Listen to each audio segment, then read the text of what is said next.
Everyone, मैं सुनीता सिंह स्वागत करती हूँ आप सभी का केमिस्ट्री क्लासेज में। और आज अपने क्लास में करेंगे क्लास 11 केमिस्ट्री चैप्टर 13 हाइड्रोकार्बन से यानी ऑर्गेनिक केमिस्ट्री पढ़ेंगे। आज हम लोग 21 इंपॉर्टेंट क्वेश्चंस करेंगे। ओके, 21 इंपॉर्टेंट क्वेश्चंस करेंगे। तो ये 21 क्वेश्चंस जो होंगे बहुत बहुत इंपॉर्टेंट हैं आपके लिए। ध्यान से इसको समझिएगा, पढ़िएगा।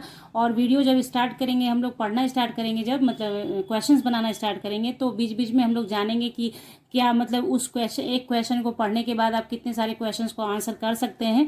ये सारी बातें बीच बीच में हम लोग करेंगे। तो स्टार्ट करने से पहले आपसे रिक्वेस्ट है कि अगर वीडियो आपको अच्छी लगे तो वीडियो को फटाक से लाइक कीजिएगा और शेयर कीजिएगा। और कमेंट करना बिल्कुल नहीं भूला करें बच्चों, कमेंट जरूर किया करें, क्योंकि आपके कमेंट, लाइक, यही सब हम लोगों के लिए खुराक होती है, मोटिवेशन होता है काम करने का। ठीक है, तो चलिए स्टार्ट करते हैं और क्वेश्चन नंबर फर्स्ट देखते हैं। ओके, तो क्वेश्चन नंबर फर्स्ट है हमारा, classify the hydrocarbons according to the carbon carbon bond. ठीक है, तो आपका कार्बन कार्बन बॉन्ड के हिसाब से 3 टाइप्स ऑफ हाइड्रोकार्बन होते हैं। हाइड्रोकार्बन का मतलब होता है वैसा कंपाउंड जिसमें कार्बन होगा और हाइड्रोजन होगा। ठीक है, तो एक होता है सैचुरेटेड हाइड्रोकार्बन, यानी जिसमें कि सिर्फ सीसी सिंगल बॉन्ड होता है। सीसी सिंगल बॉन्ड होता है तो उसे कहते हैं सैचुरेटेड हाइड्रोकार्बन, जिसमें आपका अल्केन होता है। एग्जाम्पल अल्केन, जो भी अल्केन है वो सैचुरेटेड हाइड्रोकार्बन है।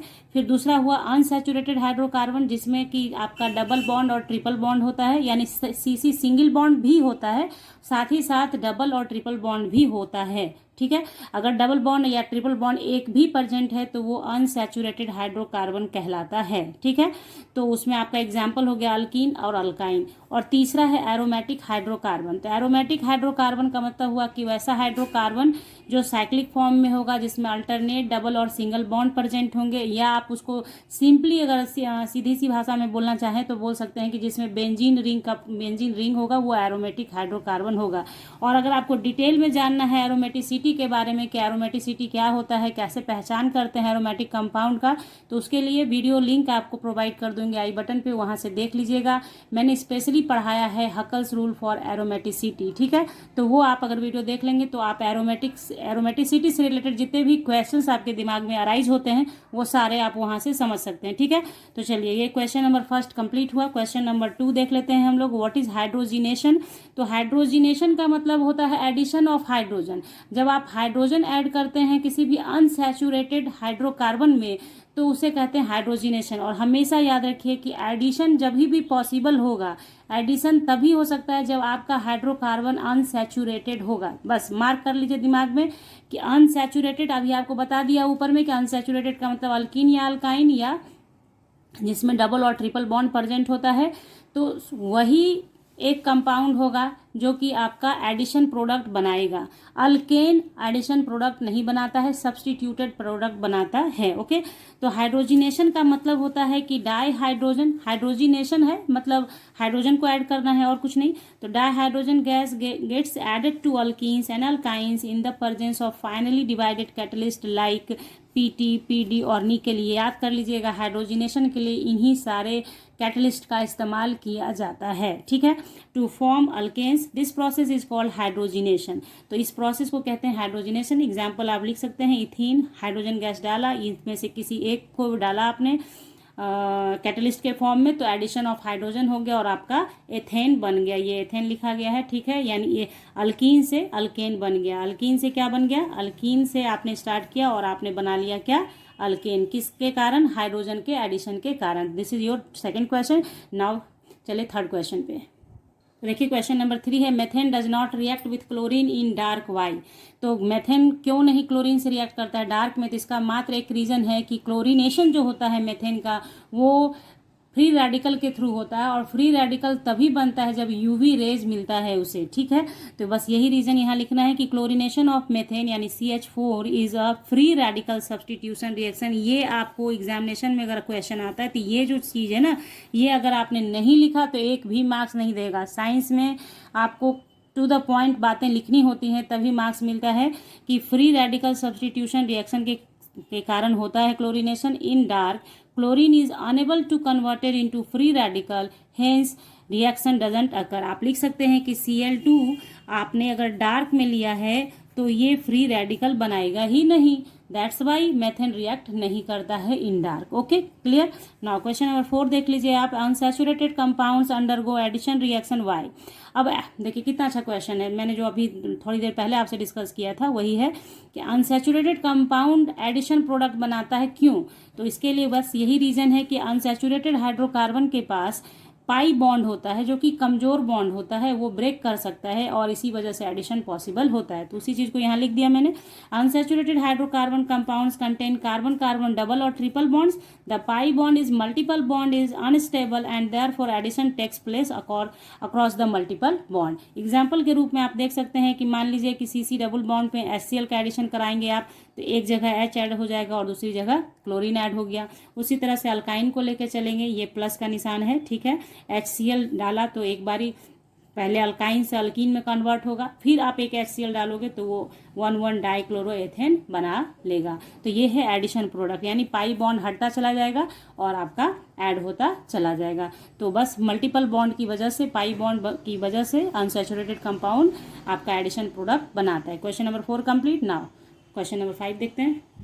तो देखिए क्वेश्चन नंबर 5 है, when alkanes are heated the CC bond rather than CH bond break, give reason. देखिए कितना बहुत अच्छा क्वेश्चन है ये, ठीक है। ये नहीं है कि ये 21 क्वेश्चन से आपका पूरा चैप्टर कवर हो जाएगा, क्योंकि हाइड्रोकार्बन बहुत लंबा चैप्टर है, लेकिन आपके जो सिलेबस है ना उसके अकॉर्डिंग ये बनाया गया है, क्वेश्चन मैंने लिया है, ठीक है। तो ये करने से आपको बहुत ज़्यादा नॉलेज हो जाएगा अपने चैप्टर का, ठीक है। तो देखिए, तो ये क्या कहा कि आप जब हीट करते हैं अल्केन को तो CC bond are heated the CC bond rather than CH bond break, give reason। तो when alkanes are heated the CC bond rather than CH bond break because the CC bond has lower bond energy, यानी कि CH bond break नहीं करता है, CC bond break करता है। ऐसा क्यों होता है हीट करने पर?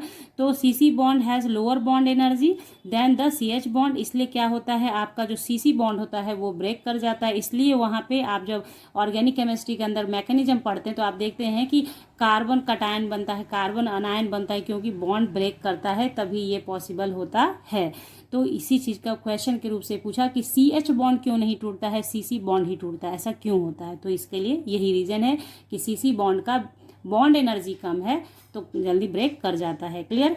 चलिए 6 नंबर क्वेश्चन देख लेते हैं। How is alkene prepared from alcohol by acidic dehydration. तो अल्कोहल से आपको अल्कीन बनाना है, ठीक है, एसिडिक डिहाइड्रेशन। तो डिहाइड्रेशन का मतलब क्या हुआ, जैसे हम लोग अक्सर बोलते हैं, ये वर्ड यूज करते हैं हम लोग कि बॉडी से जब पानी निकल जाता है तो उसको बोलते हैं डिहाइड्रेट हो गया है बॉडी, डिहाइड्रेशन हो गया है मुझे। तो डिहाइड्रेशन मतलब वाटर मॉलिक्यूल को निकाल देंगे। तो alcohol on heating with concentrated sulphuric acid, ये एजेंट है, ये आपको याद रखना पड़ेगा, ठीक है। यानी कॉन्सेंट्रेटेड सल्फ्यूरिक एसिड के प्रेजेंस में आपको क्या होगा, form alkenes with elimination of 1 molecule of water या 1 वाटर मॉलिक्यूल, ठीक है। तो कहने का मतलब हुआ कि ये अल्कोहल हो गया, इसको कॉन्क H2SO4 के साथ ट्रीट करोगे तो यहाँ से वाटर मॉलिक्यूल एलिमिनेट हो जाएगा, वाटर मॉलिक्यूल एलिमिनेट हो जाएगा और ये एथीन बनेगा। तो ये आपका method of preparation of ethene भी है, इसलिए आप इसको याद करेंगे। तो इससे 3 काम आपका होगा। नंबर 1 काम कि इस क्वेश्चन का आंसर आपने कर लिया। नंबर 2 काम क्या होगा, how to convert ethanol into ethene, ये आ गया तो भी आप यही करोगे। समझ में आ रही बात। तो 2 क्वेश्चन कंप्लीट। तीसरा क्वेश्चन आ सकता है कि how to prepare ethene from ethyl alcohol, तो वो भी आप इसको कर सकते हैं, ये तो क्वेश्चन ही था, ठीक है।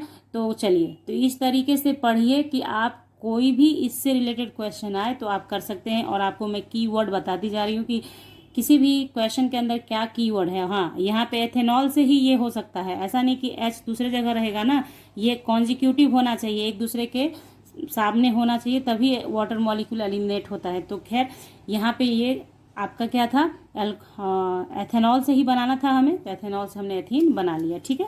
तो ये हो गया हमारा question number 6। Now question number 7 देखते हैं। Right the chemical equations of reaction involved in ozonolysis of alkenes. तो आपको ओजोनोलिसिस ऑफ अल्कीन्स का लिखना है, तो ओजोन के साथ रिएक्शन होगा ही होगा इसका। तो देखिए आप क्या करेंगे, तो देखिए right, it is a process in which alkenes react with ozone to form ozonide which on reduction in presence of zinc give aldehyde and ketones. ठीक है, तो बस इसका रिएक्शन यहाँ पे लिखा गया है। जो बस ध्यान रखिएगा कि अल्कीन जब ओजोन के साथ रिएक्ट करेगा तो इस टाइप का जो कंपाउंड बनाता है उसे ओजोनाइड कहते हैं, और इस चूंकि इथाइलिन से बना है इसलिए इसे इथाइलिन ओजोनाइड कहेंगे।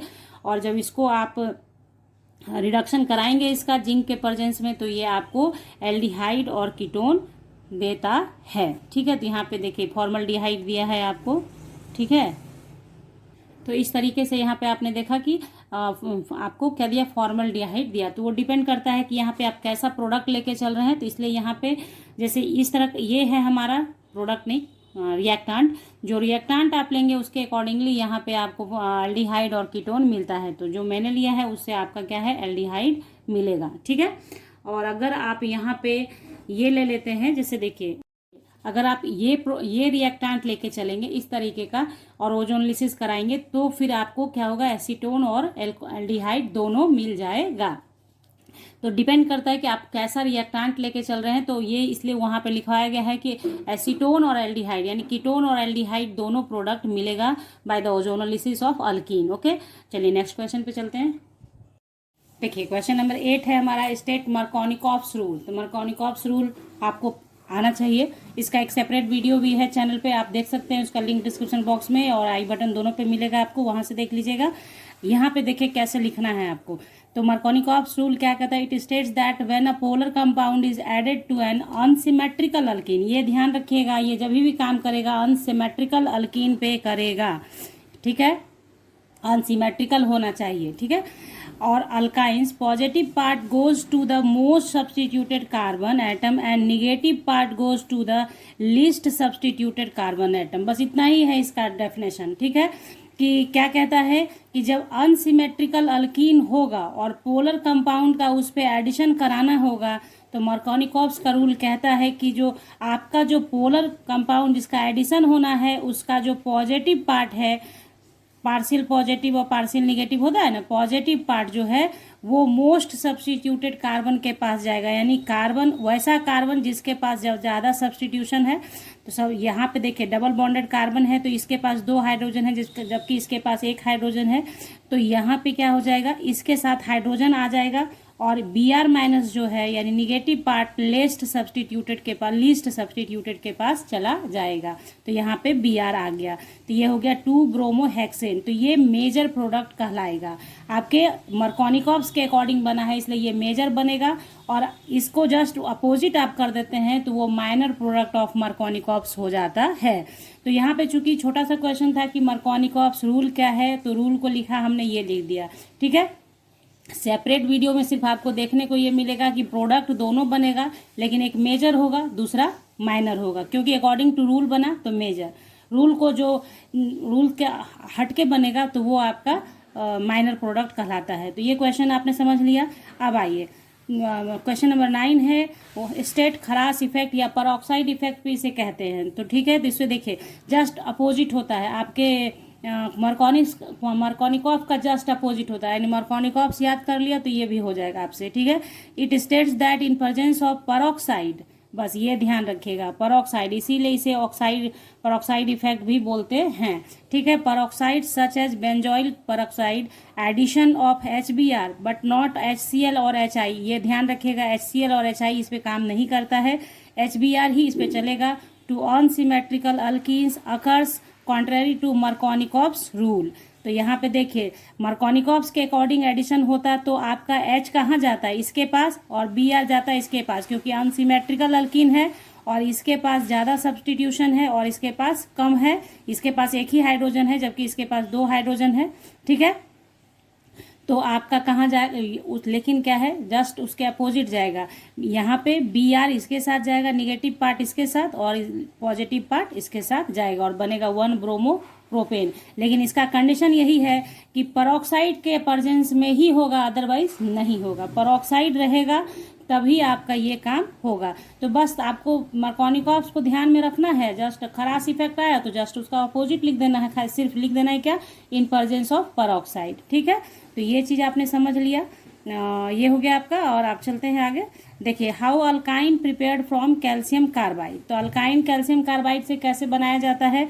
तो calcium carbide is heated with water to get ethyne. तो यहाँ पे आप वाटर के साथ हीट कर देंगे तो आपको C2H2 बना, यही है आपका इथाइन। तो याद रखिएगा, हो सकता है कि ये कन्वर्सन में भी क्वेश्चन आ जाए कि how to convert calcium carbide into ethyne, calcium carbide into ethyne. तो कैल्शियम कार्बाइड से इथाइन बनाने का तरीका आपका यही होगा। समझ गए? क्वेश्चन नंबर 11 पे चलिए देखते हैं। क्वेश्चन नंबर 11 क्या है हमारा? तो क्वेश्चन नंबर 11 है, how will you distinguish between ethylene and methane. Ethylene और मेथेन के बीच में अंतर कैसे करेंगे आप? तो उसके लिए क्या है, देखिए, ethylene discharges bromine water colour and bears reagent colour while methane doesn't.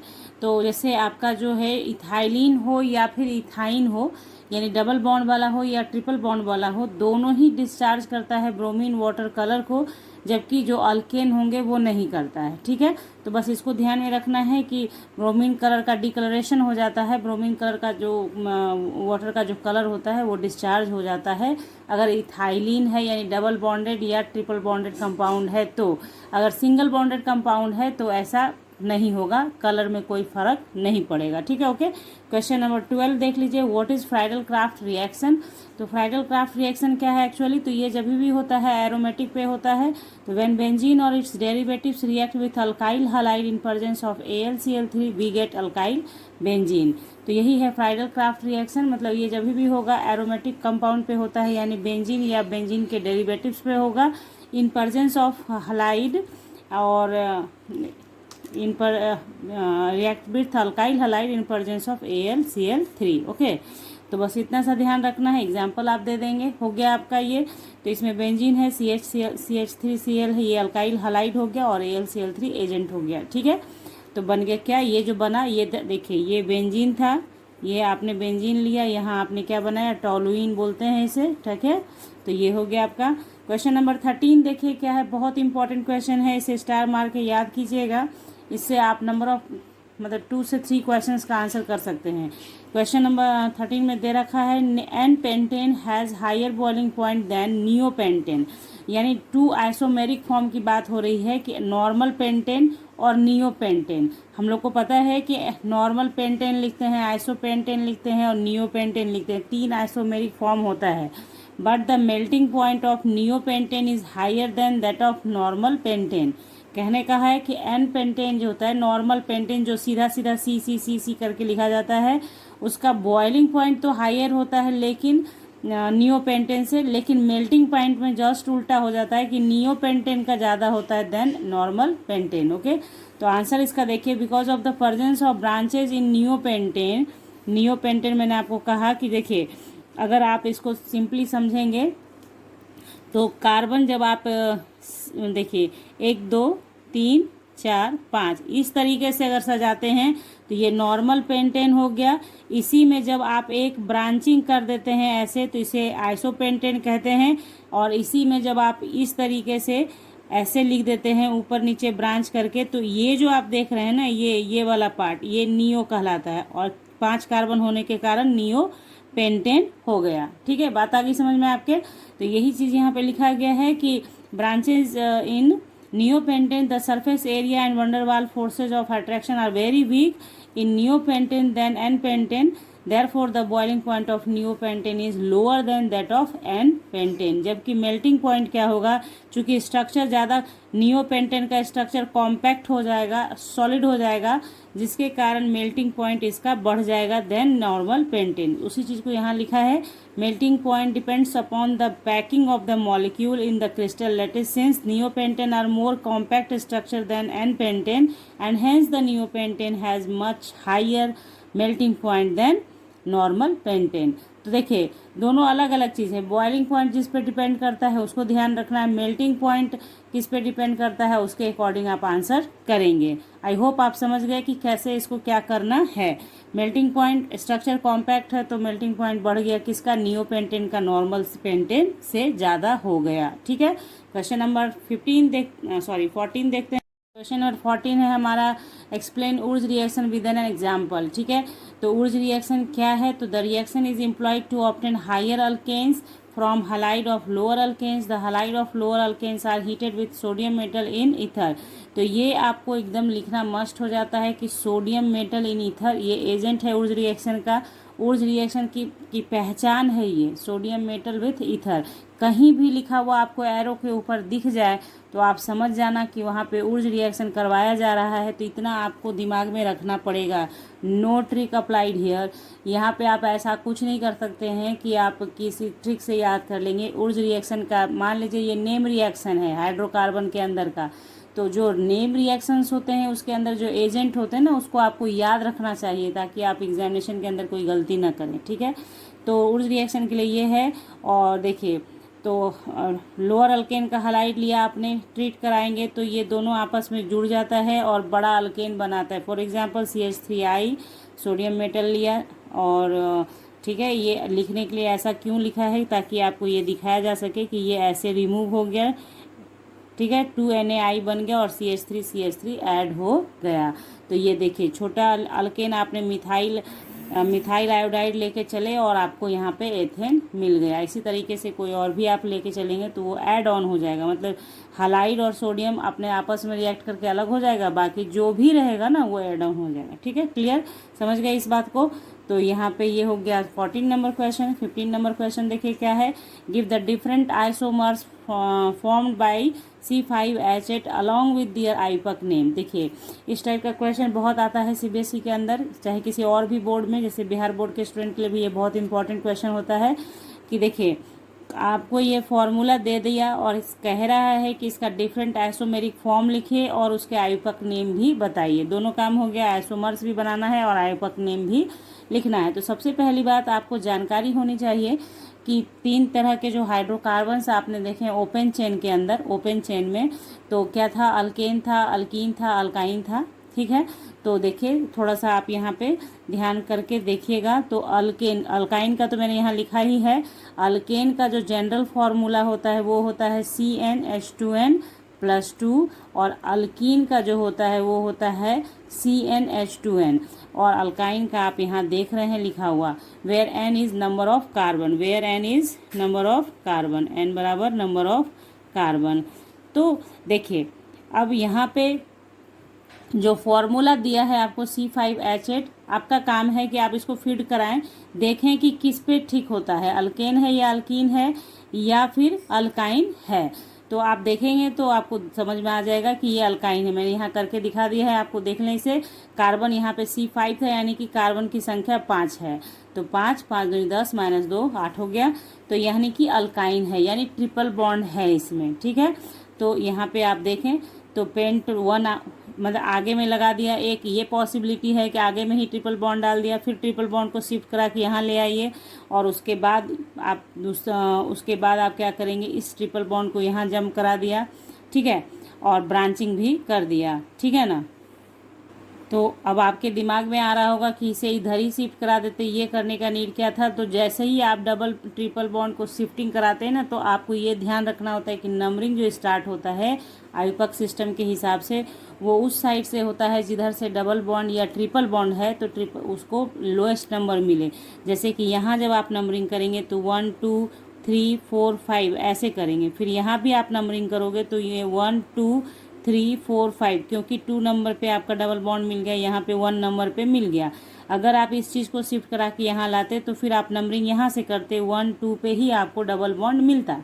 That's why वो नहीं करेंगे हम लोग। तो तीसरे नंबर पे ट्रिपल बॉन्ड को शिफ्ट कराया और एक ब्रांच कर दिया। ठीक है, तो ये इसके अलावे और कोई पॉसिबिलिटीज़ दिख नहीं रहा है। तो ये 3 तरह के आइसोमरिक फॉर्म बनेंगे इसके। और नाम हो गया, चूँकि 1 नंबर पे ट्रिपल बॉन्ड था तो पेंट 1 वाइन। ठीक है, अगर आप लोगों को नॉमेनक्लेचर लिखना नहीं आता है, नाम लिखना नहीं आता है, तो चैनल पे चैप्टर 12 के सारे वीडियोस अवेलेबल हैं, प्लेलिस्ट के माध्यम से भी आप देख सकते हैं उसे। अल्कीन, अल्केन, अल्काइन सभी का नाम लिखना मैंने पर्टिकुलरली अलग अलग सिखाया है, आप वहाँ से सीख सकते हैं। तो पेन टू वाइन इसका हो गया। और यहाँ पे देखिए अब इसमें क्या करोगे, नंबरिंग कहाँ से होगा, यहाँ से, क्योंकि ट्रिपल बॉन्ड नज़दीक है यहाँ से और साथ ही साथ ब्रांच भी मिल जाएगा। तो 1 2 3 4, तो 3 मिथाइल 4 का मेन चेन है, तो ब्यूट 1 वाइन। क्यों? क्योंकि 2 और 1 के बीच में डबल ट्रिपल बॉन्ड है, तो नंबरिंग क्या होगा? 1 ही होगा, 1 वाइन। Okay, clear? इतना समझ गए आप? तो यहाँ पे देखिए फर्स्ट और सेकंड जो है वो पोजीशन आइसोमर है, क्योंकि फंक्शनल ग्रुप ने अपना पोजीशन बदला है। यहाँ पे 1 से यहाँ 2 पे आ गया, that's why these 2 pairs are positional isomers. ठीक है, ओके। नाउ 1 और थर्ड को आप बोलेंगे, ये 1 और सेकेंड है, sorry 1 and third. Okay, 1 and third क्या है आपका? चेन आइसोमर्स है, क्योंकि इसमें चेन का बदलाव हो गया। देखिए चेन आइसोमर्स क्यों है, थोड़ा सा समझ लीजिए, थोड़ा अपना टाइम देके, कि इसलिए क्योंकि यहाँ भी आप देख रहे हैं कि 1 पोजीशन ही मिला हुआ है ट्रिपल बॉन्ड को, और थर्ड वाले में भी आप देख रहे हैं कि फर्स्ट ही पोजीशन पे है हमारा ट्रिपल बॉन्ड। लेकिन फ़र्क क्या है? इसमें ब्रांचिंग का फ़र्क है, that's why it is called chain isomers. Chain का फ़र्क हुआ, ये ओपन चेन था जबकि इसमें ब्रांचिंग आ गया। ओपन चेन तो ये भी है बट इसमें ब्रांचिंग है, इसमें ब्रांचिंग नहीं है। Okay, clear? बात समझ रहे हैं? क्या समझना है आपको कि पोजिशनल आइसोमर्स इसलिए हुआ क्योंकि यहाँ पे पोजीशन चेंज हुआ, जबकि यहाँ पे फंक्शनल ग्रुप अपना पोजीशन नहीं बदल रहा है। यहाँ पे ट्रिपल बॉन्ड ही आपका फंक्शनल ग्रुप है। उसी तरह से सेकंड और थर्ड भी आपको चेन आइसोमर्स है। और यहाँ जो ये बना हुआ आप देख रहे हैं C6H10, ये आपके लिए होमवर्क है। आप इसको पहले परखें कि ये अल्केन है, अल्कीन है, अल्काइन है, और उसके बाद इसके डिफरेंट जितने पॉसिबल आइसोमर्स होंगे। और आपको यहाँ पे एक ट्रिक बता दे रही हूँ, मैंने पहले भी बताया है अपने बच्चों को, अभी भी बता रही हूँ फिर से, कि आपको अगर कहीं आप फंसने लगें कि आपको समझ में ना आए कि कैसे शिफ्टिंग कराऊँ, क्या सही होगा, तो अगर आपको नॉमेनक्लेचर पे पकड़ है तो आप स्ट्रक्चर बनाओ, नाम लिखो, नाम सिमिलर नहीं होना चाहिए, एटलीस्ट पोजीशन का भी फर्क होगा, देन ही वो सही कहलाएगा। ओके, अगर नाम सिमिलर आ रहा है इट मीन्स कि वो दोनों एक ही एग्जिस्ट करेगा, दोनों में से कोई एक ही। ओके, तो बस करना है और नाम लिखना है, और होमवर्क आपके लिए ये मिला, आपको आप कर लेना। ये किसी एक साल में पूछा हुआ क्वेश्चन है, दैट्स वाई इसको बना लेना। ओके, तो चलिए 15 से 16 पे आते हैं। तो देखिए 16 नंबर क्वेश्चन है हमारा, how would you prepare benzene from lime. एकदम वेरी इंपॉर्टेंट क्वेश्चन, और मतलब ये क्वेश्चन आपको करना चाहिए इसलिए क्योंकि अगर आप कन्वर्सन बनाना चाहते हैं, हाउ टू कन्वर्ट बनाना चाहते हैं, तो ये सब बहुत इंपॉर्टेंट हो जाता है। ये आपके मतलब आप जैसे किसी चीज़ को ख़रीदते वक्त उसका मल्टीपर्पज़ यूज देखते हो ना, वैसे ये मल्टीपर्पज़ क्वेश्चन है कि इसका आपने आंसर कर लिया तो इस क्वेश्चन का तो आंसर हो ही गया, साथ ही साथ हाउ टू कन्वर्ट हो गया, कन्वर्सन वाला क्वेश्चन कर सकते हैं। कभी कभी लिख के दे देता है, उसको कंप्लीट करना होता है, वो भी आप कर सकते हैं। बात को समझिए, ये समझना आपके लिए बहुत ज़रूरी हो जाता है एज ए स्टूडेंट कि आप कम स्मार्ट पढ़ाई कैसे करते हैं, कि ये एक क्वेश्चन को पढ़ के आप कितने क्वेश्चन के लिए रेडी हो जाते हैं, that is your smartness. Okay, तो यहाँ पे देखिए क्वेश्चन है हमारा, how would you prepare benzene from lime. तो benzene can be prepare from lime by the following methods. तो पहले आप लाइम स्टोन लेंगे, तो लाइम में तो कहीं भी बेंजीन का सोर्स नहीं है, तो वो ढूंढना है हमें सोर्स। तो लाइम को लिया, हीट किया, तो वो टूट गया कैल्शियम ऑक्साइड और CO2 में, तो CO2 तो बाहर चला गया। अब ये जो कैल्शियम ऑक्साइड बना ना, इसे आप कार्बन के साथ इलेक्ट्रिक डिस्चार्ज करोगे तो ये कन्वर्ट हो जाएगा आपका CaC2 में, कैल्शियम कार्बाइड में, CaC2 में कैल्शियम कार्बाइड, और यही अब आपके लिए आपके प्रोडक्ट का काम करेगा। तो CaC2 कैल्शियम कार्बाइड जैसे ही बनता है, तो आपको पता है कि कैल्शियम कार्बाइड को जब वाटर के साथ हाइड्रोलिसिस कराएंगे आप, तो वो आपको C2H2 एसिटाइलिन देगा। C2H2 को नॉर्मल नेम कहा जाता है, जनरल नेम एसिटाइलिन होता है, ऐसे इसका नाम होता है आयुपक सिस्टम के हिसाब से इथाइन। तो इथाइन आपका बन गया, और इसी इथाइन को जब आप रेड हॉट कॉपर ट्यूब से पास करते हो ना, तो ये पॉलीमेराइजेशन हो जाता है और बेंजीन बन जाता है। तो आप समझ रहे हैं यहाँ पे क्या क्या आप कर सकते हैं, कि अगर आपने कह दिया आपको कि ये एसिटाइलिन से बेंजीन का कन्वर्सन यानी एथाइन टू बेंजीन बनाना, तो ये वाला काम सिर्फ कर देना, ठीक है। फिर क्वेश्चन आ सकता है कि कैल्शियम कार्बाइड से एथाइन बनाना, how to convert calcium carbide into ethyne, ये आप लिख देना, बस हो गया आपका। How to prepare calcium carbide, तो ये वाला लिख देना, ठीक है। और बाकी जो क्वेश्चन आप देख रहे हैं वो तो है ही। और ये भी क्वेश्चन आ सकता है how would you prepare ethyne from limestone, तो यहाँ तक लाके छोड़ देना। बात आ गई समझ में आपके। अगर सिर्फ एथाइन कह देगा तो यहाँ से चलेंगे, यहाँ तक पहुँच जाएंगे कंप्लीट। अगर बेंजीन तक कहेगा तो इतना कंप्लीट। तो आपने समझ लिया इस 16 नंबर क्वेश्चन से आप कितने सारे क्वेश्चंस को कर सकते हो। Okay, clear. चलिए 17 पे आइए। 17 नंबर क्वेश्चन भी VVI क्वेश्चन है। आप लोगों से यही कहूँगी बच्चों कि ज़रूर से पढ़ें, ये क्लास 12th में भी आपके काम आएगा और बहुत सारे एग्जाम्स में भी आपके काम आएगा। हाउ टू कन्वर्सन वाले में भी क्वेश्चन में भी ये बहुत बहुत यूज होता है और इसमें बहुत सारा चीज़ आपको दिखेगा। अभी आप देखें समझें। How do you convert ethanoic acid into benzene. अब एथेनोइक एसिड को बेंजीन में बनाना है भैया मेरे, तो एथेनोइक एसिड लेके चलेंगे। क्योंकि बनाना किससे किसको है, एथेनोइक एसिड से बेंजीन को बनाना है। एथेनोइक से चलोगे और बेंजीन तक पहुंचेंगे, तो स्टेप बाय स्टेप आएंगे। कैसे कैसे देखते जाइए। देखिए जो आपने ऊपर पढ़ा है उसका इस्तेमाल यहाँ होगा, आप देखिएगा ध्यान से। एथेनोइक एसिड है ये, सोडियम हाइड्रोक्साइड अक्वस मीडियम का लिया, तो ये कन्वर्ट हो गया सॉल्ट में, ठीक है, सोडियम सॉल्ट में कन्वर्ट हो गया। अब इस सोडियम सॉल्ट को सोडा लाइम के साथ हीट कीजिएगा तो ये मेथेन दे देगा। तो यहाँ तक में आपने क्या सीख लिया कि एथेनोइक एसिड से मेथेन कैसे बनाना है, एथेनोइक एसिड से मेथेन कैसे बनेगा, how to convert ethanoic acid into methane. तो यहाँ तक ला के छोड़ देना कि एथेनोइक एसिड लिया, सोडियम सॉल्ट बनाया, देन सोडा लाइम डाला, CH4 बन गया। लेकिन अभी काम तो मेरा बाकी है, मैं आपको ये स्टेप बाय स्टेप ये भी समझाती जाऊंगी कौन क्वेश्चन कहाँ तक चलेगा। वैसे ही आपको भी करना है प्रैक्टिस। ओके, तो CH4 है तो Cl2H भी यानी अल्ट्रावायलेट रेज, ये जो फोटोन है, फोटोन कितनी बार पढ़ा है आपको फोटोन, तो ये अल्ट्रावायलेट रेज से आता है। तो चलिए Cl2 जब डाला आपने तो क्लोरीनेशन का प्रोसेस होता है और CH3Cl बनेगा, CH3Cl। अब ये CH3Cl आपको दिख रहा होगा मिथाइल क्लोराइड है, मिथाइल क्लोराइड है। अब इस मिथाइल क्लोराइड को मिथाइल क्लोराइड के साथ सोडियम डाई ईथर उर्ज रिएक्शन, ठीक है, डाल के करोगे तो ये कन्वर्ट हो गया किस में, एथेन में। तो आप यहाँ तक पहुँच गए किससे, एथेनोइक एसिड से एथेन कन्वर्ट कर लिया आपने। मैं 100% गारंटी देती हूँ आपको, ये क्वेश्चन आपने कर लिया तो हाइड्रोकार्बन के कन्वर्सन आपके नहीं छूटेंगे एग्जामिनेशन के अंदर। ओके, तो यहाँ पे आपका मिथाइल क्लोराइड से एथेन आपने बना लिया। अब इस एथेन पे काम करेंगे हम लोग, एथेन को क्लोरीनेशन कराएंगे तो C2H5Cl दे देगा। अब एल्कोहलिक KOH डालोगे तब ये एथीन बनेगा, इथीन बनेगा, डबल बॉन्ड बनेगा। अब इसको हमें ट्रिपल बॉन्ड में भी ले जाना होगा तभी हमारा काम बनेगा। तो यहाँ पे क्या है, इथीन को Br2 डाल दो तो एडिशन प्रोडक्ट बना, इसे एडिशन प्रोडक्ट आपका बनेगा, ठीक है। तो ये आपका एल्कोहलिक KOH के साथ आप इसको ट्रीट करोगे तो क्या हो जाएगा आपका कि CH2C double bond CH Br में कन्वर्ट हुआ और फिर उसे NaNH2 के साथ ट्रीटमेंट दोगे तो वो कन्वर्ट हो जाएगा इथाइन में।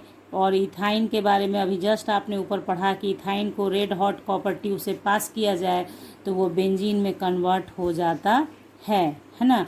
और ये जो आप एडजेसेंट पोजीशन पे ब्रोमीन देख रहे हैं यानी हैलोजन देख रहे हैं तो उसे वीक डाई हैलाइड कहा जाता है, एडजेसेंट पोजीशन पे होता है तब, ठीक है।